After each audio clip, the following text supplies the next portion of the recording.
Hello, and welcome to Let's Get Physical, Persona 4 Golden Edition. This is going to be a little different. I'm going to show how I did everything. I'm going to show you the collector's edition first, and then everything, putting all this together, will be at the end, just in case people don't want to stay for that. So I'll do this first, like I normally do, and then be putting all this together at the end. So let's get started. Let's go with this first. This is the piece case.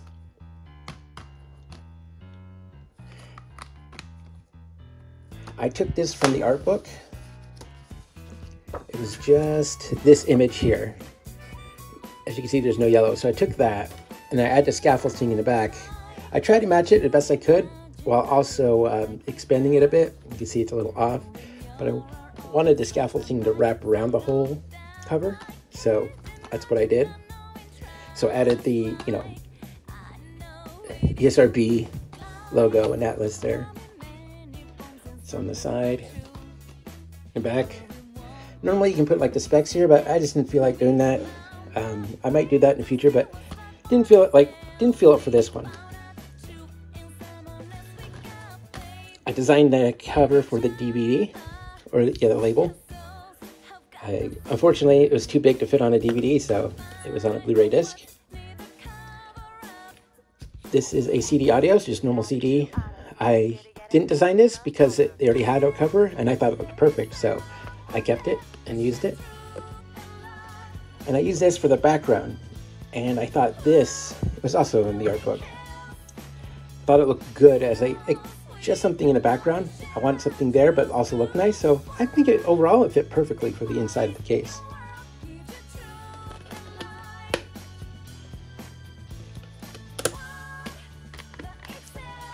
Next, we have the manual. This is the Vita version. I just formatted it a little differently and updated the character buttons. It still uses the PS controller because that's what I use, but I updated the font a little bit, change things around. But overall, the information is almost identical to the Vita version because there's nothing really changed, I guess you would say. Not too much, nothing that the manual would take away from. So yeah, this is stapled. It was on the verge, it's so thick, it was on the verge of being bound, but 70 pages long. So it worked, but hey. And if you buy the digital deluxe, at least I did on Steam, it comes with the art book and the soundtrack. So if you are, I would recommend getting the digital deluxe if you can. But yeah, the art book, it's decent, I guess. It's pretty meager though, and there's a reason why I added to this. Well, not added to it, but I got another version of the art book. But for the most part, came out pretty good.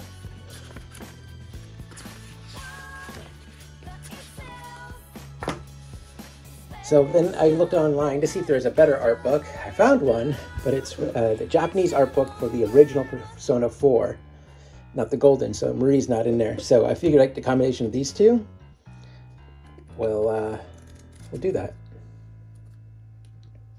So we'll make it a complete version, that's what I meant to say. But yeah.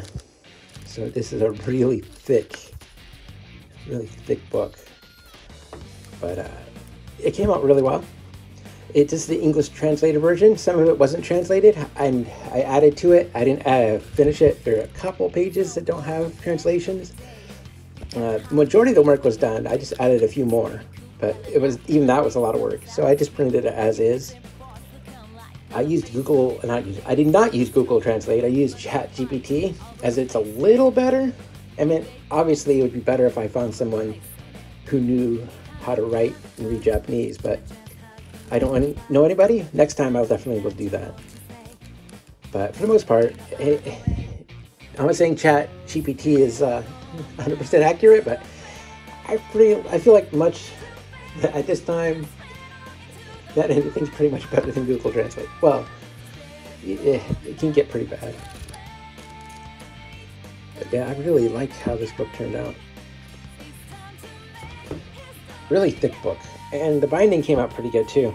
Like, I am really happy how this book came out. This is like my 10th binding, so definitely getting a lot better at it. So this is the end of the box. I'm getting ahead of myself. The box, I had to use two pieces of cardstock because my printer doesn't really like really thick cardstock. Kind of hates it actually. So I got the thickest I can and glued two together, and it was the right size of what they used, right thickness of what they used back in the day. I have like a few DOS games that are big box, and it was about almost exactly the same thickness, so it turned out pretty well.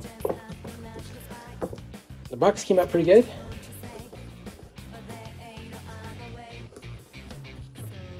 So yeah, I really do like the box, and I really like how it's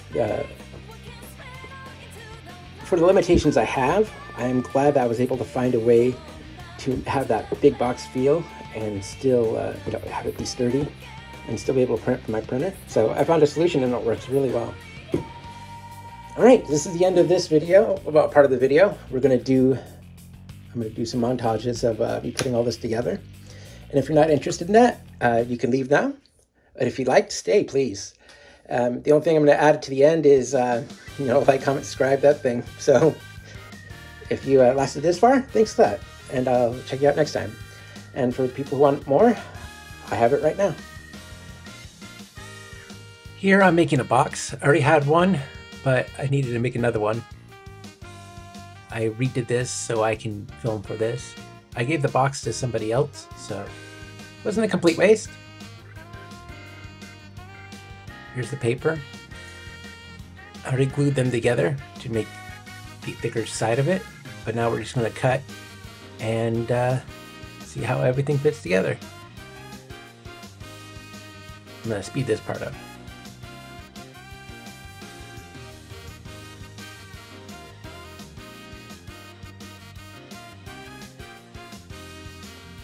In case you're wondering, that is a glue stick. I'm using purple glue stick here. I refined this since then, and I used the adhesive spray, but the glue stick works pretty good. I used the purple as much as it's just so perfect because I can see where it's going. It dries clear though, but yeah, this is probably the best. Here I'm cutting things to fit. I use the X-Acto knife because I have more precise control. But yeah, that glue stick is amazing.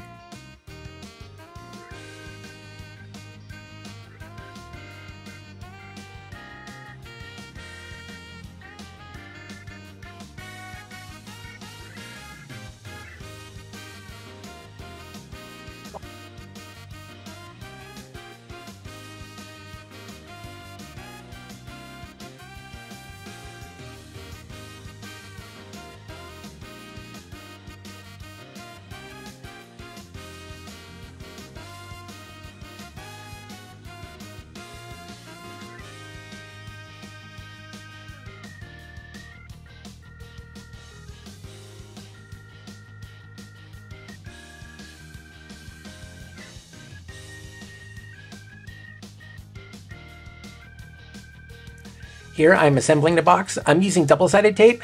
I feel this is the best way for this. It could change in the future, but really double-sided tape here works the best. I noticed that sometimes they use that in production boxes as well, so it works here, and it turned out pretty good.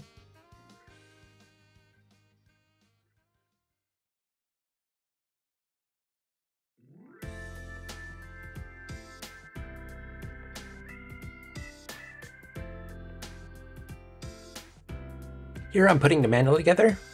Folding the pages first seems to be the best.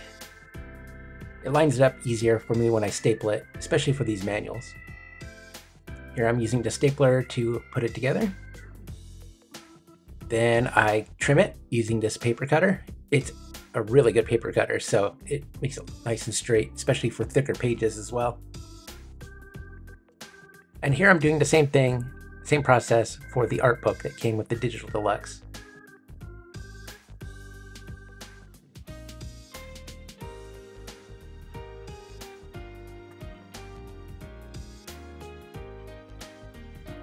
Here, I printed it out as like a standard booklet, but I'm going to cut it in half so I can actually make a real book out of it.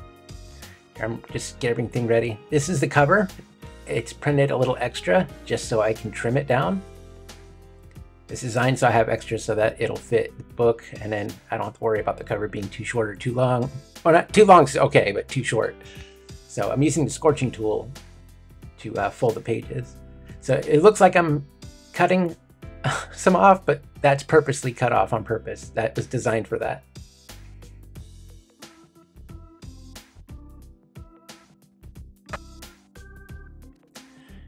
Here I'm using a binding machine. It uses glue and it binds the pages to the cover. I used to do hand by glue, but I found that this is so much easier and it makes my life. I learned it the hard way, but hey, new day's fine.